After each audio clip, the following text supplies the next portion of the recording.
Mic number 3 میں اگر کوئی سوال ہو تو کر سکتے ہیں. جی برادر.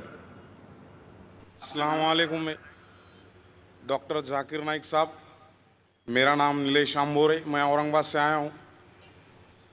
میرا سوال یہ ہے سر آپ سے، آپ جب کسی ہندو گیتا یا وید کا حوالہ دے کر اگر آپ کچھ بولتے ہیں یا قرآن سے وہ ملتا ہے تو کیا اس کے اوپر ہم عمل کر سکتے ہیں؟ بھائی صاحب کا سوال ہے کہ جب میں گیتا کا حوالہ دیتا ہوں، وید کا حوالہ دیتا ہوں، دوسرے مذہبی کتابوں کا حوالہ دیتا ہوں، جب وہ قرآن سے ملتی ہے تو کیا ہم اس کے اوپر عمل کر سکتے ہیں؟ قرآن کی بات یا وید کی بات کریں یا گیتا کی بات؟ گیتا یا وید کی؟ گیتا یا وید. تو اگر جو چیز وید اور گیتا میں لکھی ہے اور جو قرآن سے ملتی ہے، کیا ہم ان پہ عمل کر سکتے ہیں؟ میرا کہنا یہ ہے کہ قرآن کو کہا گیا فرقان. فرقان مطلب وہ چیز جو سچ اور جھوٹ کے بیچ میں جو ڈفرنس ہے اس کو پہچانتی ہے. فرقان یعنی فرق، حق اور باطل کے درمیان جو فرق ہے اس کو پہچانتی ہے قرآن. جس طریقے سے میں نے کہا کہ کئی پیغمبر آ چکے محمد صلی اللہ علیہ وسلم کے پہلے، اسی طریقے سے قرآن میں لکھا ہے سورہ رعد میں سورہ نمبر 13 آیت نمبر 38 میں کہ ہم نے ہر دور میں ایک کتاب نازل کی ہے.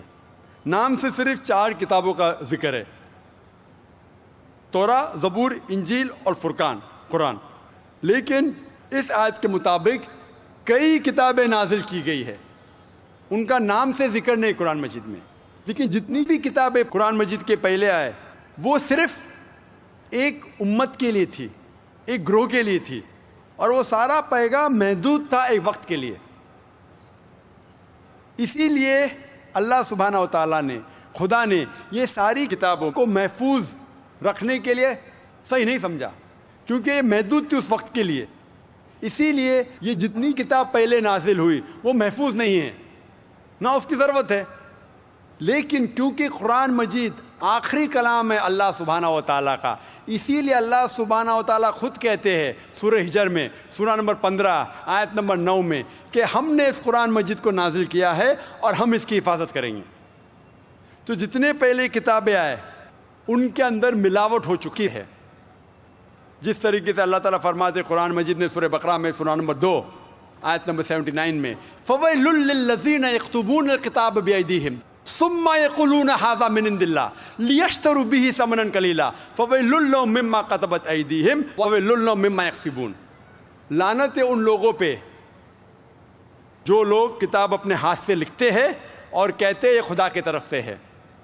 لعنت ہے ان لوگوں پہ جو کماتے ہیں، لعنت ہے ان لوگوں پہ جو لکھتے ہیں. تو اس سے یہ ظاہر ہوتا ہے کہ جتنے پہلے کتابیں آئے ان میں ملاوٹ ہو چکی ہے. یہ قرآن آخری کلام ہے اور کوئی بھی چاہے تو اس کو تبدیل کر ہی نہیں سکتا. خدا خود، اللہ سبحانہ و تعالیٰ خود اس کی حفاظت کریں گے. اسی لیے آج جب میں مطالعہ کرتا ہوں قرآن اور دیگر مذہبی کتابوں کا، اگر یہ میچ ہوتا ہے، اگر یکساں ہے، جو چیز قرآن اور بھگوت گیتا میں یکساں ہے، مجھے کوئی بھی گلا شکوہ نہیں ہے ماننے کے لیے کہ یہ پورشن، یہ شلوک خدا کی طرف سے ہے. لیکن اگر قرآن سے نہیں ملتا ہے تو میں کہوں گا کہ ہو سکتا ہے، ہو سکتا نہیں. لیکن قرآن کے خلاف ہے تو میں کہہ سکتا ہوں کہ یہ خدا کا کلام ہے نہیں.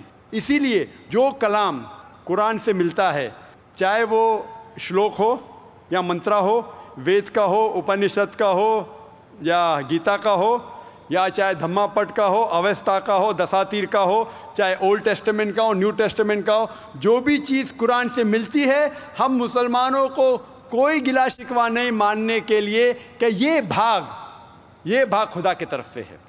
اسی لیے میں یکسانیت کے بارے میں ذکر کرتا ہوں. تو آپ کے لیے بھی میں کہتا ہوں کہ جو اختلاف کی بات ہے اسے چھوڑ دو، جو یکسانیت کی باتیں ہیں، جو آپ کے کتاب میں لکھا ہے، ویدا میں لکھا ہے، پرانا میں لکھا ہے کہ آخری پیغمبر محمد صلی اللہ علیہ وسلم ہے، تو آپ کے لیے فرض ہے کہ آپ بھی اس آخری پیغمبر میں مانیں. تو آپ آخری پیغمبر میں مانتے؟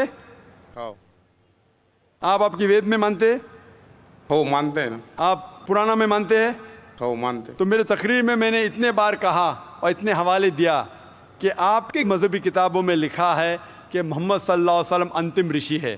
آپ کل کی پرانا پڑھیں گے تو ان کے والد کا نام لکھا ہے وشنو یاس عبداللہ، ان کے والدہ کا نام لکھا ہے سمتی آمنہ.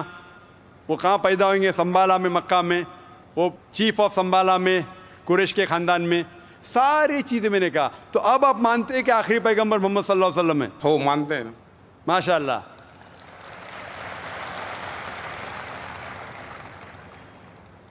تو آپ مانتے ہیں کہ خدا ایک ہے؟